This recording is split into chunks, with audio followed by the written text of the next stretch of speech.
Hello students, welcome to my channel. আজ আমরা আলোচনা করব Duff and Dutt class 7 chapter 12 voice change নিয়ে। এখানে পেজ নম্বর 88 থেকে 89-এ আমরা আলোচনা করব যে কীভাবে একটি বাক্যকে প্রেজেন্ট কন্টিনিউয়াস টেন্সে থাকলে তার ভয়েস চেঞ্জ করতে হয়।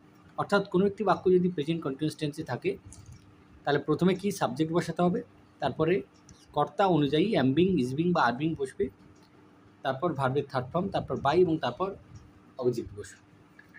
প্রথম বাক্য যেটা আছে দেখে নাও, I am reading a book now. I এখানে সাবজেক্ট, রিডিং হলো ভার্ব, এ বুক হচ্ছে অবজেক্ট। তাহলে সঠিক উত্তর হলো a book is being read by me now. I থাকলে হয়ে যায় মি। আর বাক্যের ভয়েস চেঞ্জ করার সময় বাক্যের সাবজেক্ট ভার্ব অবজেক্টে চিহ্নিত করাটা কিন্তু সবথেকে গুরুত্বপূর্ণ কাজ। 2 নম্বর যেটা রয়েছে, he is cooking dinner in the kitchen. এই বাক্যে হি হলো সাবজেক্ট, কুকিং হলো ভার্ব, ডিনার হলো অবজেক্ট, ইন দ্য কিচেন হলো আদার্স। তাহলে সঠিক উত্তর হচ্ছে dinner is being cooked by him in the kitchen. 3 number, they are playing football in the park. এই বাক্যে দে হলো সাবজেক্ট, প্লেয়িং হলো ভার্ব, ফুটবল হলো অবজেক্ট, ইন দ্য পার্ক হলো আদার্স। তাহলে football is being played by them in the park.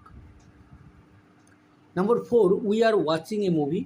We হলো subject, watching হলো verb, a movie হলো অবজেক্ট। সঠিক উত্তর হচ্ছে a movie is being watched by us. Number 5, he is writing a letter to his friend. এই বাক্যে he হলো subject, writing হলো ভার্ব, এ লেটার হলো অবজেক্ট, টু হিজ ফ্রেন্ড হলো আদার্স। তাহলে সঠিক উত্তর হলো a letter is being written to his friend by him. 6 number যেটা রয়েছে, she is planting flower in the garden.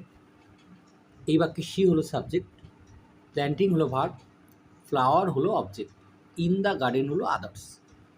সঠিক উত্তর হচ্ছে flower is being planted by her in the garden. তোমাদেরকে বলে রাখি যে ভয়েস চেঞ্জের নিয়ম, প্রত্যেকটা টেন্স ধরে ধরে নিয়ম কিন্তু আলোচনা করে দেওয়া আছে। তো যেখানে ইংলিশ গ্রামার মেড ইজি বলে যে প্লেলিস্টটা রয়েছে সেখানে কিন্তু তোমরা ভয়েস চেঞ্জের প্রত্যেকটা রুলসের তোমরা শিখে নিতে পারবে। 7 নম্বর যেটা রয়েছে, he is not preparing the report at the moment. He হলো সাবজেক্ট, প্রিপেয়ারিং হলো ভার্ব, দ্য রিপোর্ট হলো অবজেক্ট, অ্যাট দ্য মোমেন্ট হচ্ছে আদার্স। তাহলে সঠিক উত্তর হলো the report is not being prepared by him at the moment. Number 8, I am cleaning my room. I হলো subject, cleaning হলো ভার্ব, মাই রুম হলো object. সঠিক উত্তর হলো my room is being clean by me. Number 9, she is not watering the plants. এখানে she হলো subject, watering হলো verb, the plants হচ্ছে অবজেক্ট। সঠিক উত্তর হচ্ছে the plants are not being watered by her. Number 10, he is doing the sum. এই বাক্যে he হলো সাবজেক্ট, ডুইং হলো ভার্ব, দ্য সাম হলো অবজেক্ট। সঠিক উত্তর হচ্ছে the sum is being done by him. Number 11, they are not watching TV. এই বাক্যে দে হলো সাবজেক্ট, ওয়াচিং হলো ভার্ব, টিভি হলো অবজেক্ট। তাই সঠিক উত্তর হচ্ছে TV is not being watched by them. Number 12, my sister is preparing lemon juice. এই বাক্যে মাই সিস্টার হলো সাবজেক্ট, প্রিপেয়ারিং হলো ভার্ব, লেমন জুস হলো অবজেক্ট। সঠিক উত্তর হচ্ছে lemon juice is being prepared by my sister. Number 13, they are making a plan. এই বাক্যে দে হলো সাবজেক্ট, মেকিং হলো ভার্ব, এ প্ল্যান হচ্ছে অবজেক্ট।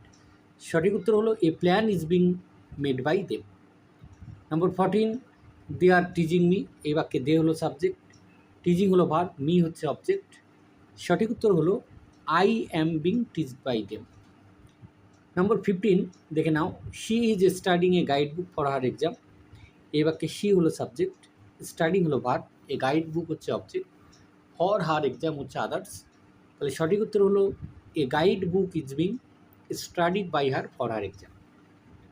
তো এই ছিল এই পর্বের সমাধান। ধন্যবাদ সকলকে সঙ্গে থাকার জন্য। দেখা হচ্ছে পরে নতুন কোনো ভিডিওতে।